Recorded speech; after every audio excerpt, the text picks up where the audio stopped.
Seslerimiz burada bulunuyor. Evet, bunlardan hastalıklı olan ve olmayan seslerden örnek gösterir misin? Evet, tamam. Bir de normal bir ses görelim. Bu hasta şey olarak, COVID hasta değil mi? Yok, sağlıklı hasta. Sağlıklı hasta.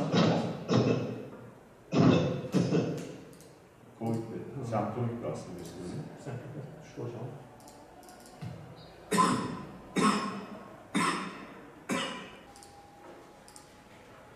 Burada şeyleri etiketliyoruz. Buradan sayfanın eşitini sağlıyoruz. Sizimizde böyle burada görünüyor. Mesela dünya öğretmenimiz vardı. Evet. Hastanın neyi? Sektör. Evet. Eğer bağlı varsa SPO2 ölçümü için uyarıda bulunuyor. Tamam.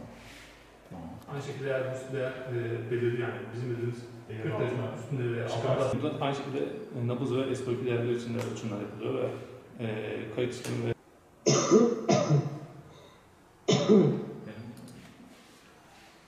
bu da sağlıklı hasta. Tamam.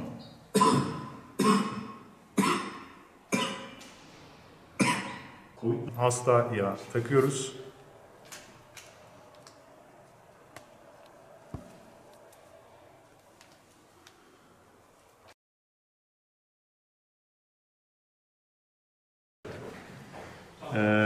Akıllı saatimizdeki sensörler aracılığıyla hastaya ait SPO2 değeri, yani oksijen doygunluk oranı, sıcaklık ve nabız gibi verileri alarak bunu yapay zeka destekli yazılımımıza, server'ımıza gönderiyoruz. Koronavirüsünün yol açtığı bazı değişimler yaşadığının ve bunun sonucunda bu kişilerin öksürüklerinin normal bir öksürükten farklı olduğunun anlaşılması üzerine odaklandı bu yöntem. Öncelikle sesimizi ve öksürüğümüzü kaydediyoruz belli bir süre.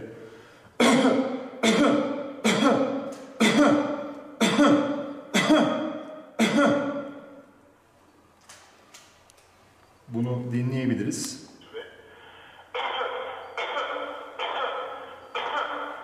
Sonra analize gönder butonuna basıyoruz ve sistemimize gönderiliyor. Analiz ediliyor ve sonuç olarak analiz sonucunuz korona olmadığınız, yani negatif yönündedir diye sistemden bir geri cevap gelmiş oluyor.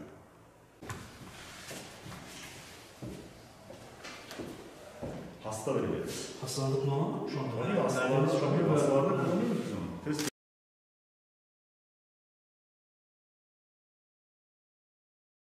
Şurada, bakın şununla elektronik kelepçe olarak da bunu kullanabiliyoruz. Harikasınız. Burada da bunu yazılımla gerçekleştiriyoruz.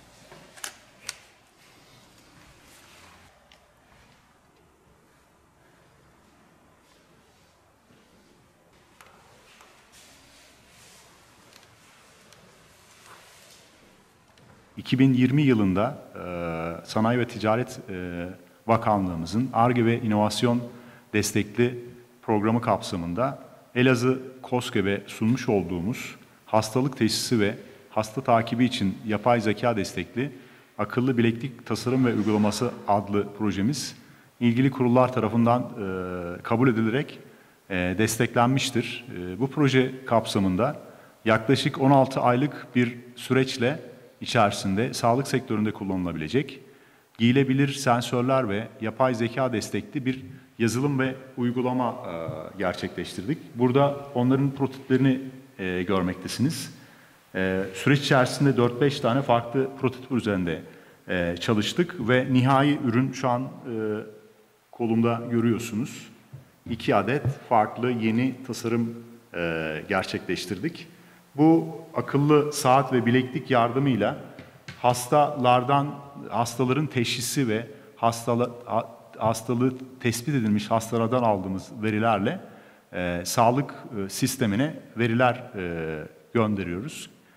Sensörler bu akıllı bileklik aracılığıyla ve belirli semptomları gösteren hastaların bu giyilebilir sensörlerden gerilen sinyaller vasıtasıyla merkez serverımızda kurulu olan yapay zeka destekli yazılım üzerinde bu veriler işlenerek hastaların hem teşhisi hem de takibini gerçekleştirebilmekteyiz. Biliyorsunuz özellikle son 2 yılda, 2,5 yıldır dünyanın her tarafını kasıp kavuran COVID-19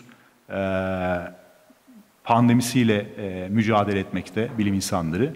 Biz de başta Sayın Bakanımız Mustafa Varank beyefendinin yüksek gayretleri, yine araştırma merkezleri, üniversitelerin bu tipteki Ar-Ge projeleriyle biz de COVID özelinde bir projeyi 16 aydır devam ettirmekteyiz ve Ar-Ge sürecimizi tamamladık. İlerleyen süreçte mevcut yazılımımızı geliştirmeye devam edeceğiz. Yazılımda geldiğimiz en önemli noktalardan biri de COVID teşhisinin öksürükle tespitini gerçekleştiren bir yazılım üzerinde çalışmalarımız devam etmekte. Yaklaşık 3000 tane elimizdeki veriyle herhangi bir kişinin den almış olduğumuz ses ve öksürük kayıtlarına göre kişinin COVID olup olmadığına karar vermeye çalışıyoruz. Bizim devam ettirdiğimiz çalışmalarda da %60 ile %80 arasında bir başarı elde ederek bir kişinin öksürük ve ses verisinden COVID olup olmadığını da tespit edebiliyoruz. Sadece saniyeler içerisinde. Bunun Türkiye'de ilk olduğunu düşünüyoruz. Dünyada çok değişik çalışmalar yapıldığını biliyoruz. Onları da yakından takip ediyoruz. Şu anda halihazırda Diyarbakır ve Mardin'de hastalarımızın üzerinde de bu saatler var ve onlar üzerinden veriler alıp anlık onların takiplerini gerçekleştirebiliyoruz. Ve bu yazılım sistemi sayesinde hastanın anlık verilerini doktoru ve onun bağlı olduğu tüm sağlık birimlerindeki kişiler, hatta Sağlık Bakanımız da bu verileri görebilme şansına sahip olabilecek. Ve bu söylemiş olduğum yazılımla ilgili çalışmalarımız devam etmekte. Üretim anlamında bir yatırım desteği söz konusu olması gerekiyor. İlk etapta da projemizle ilgilenen birçok kurum, kuruluş var. Hem özel hem de devlet kuruluşu yaptığımız çalışmaları yakından takip ediyor. İlk etapta 1000'e yakın bir saati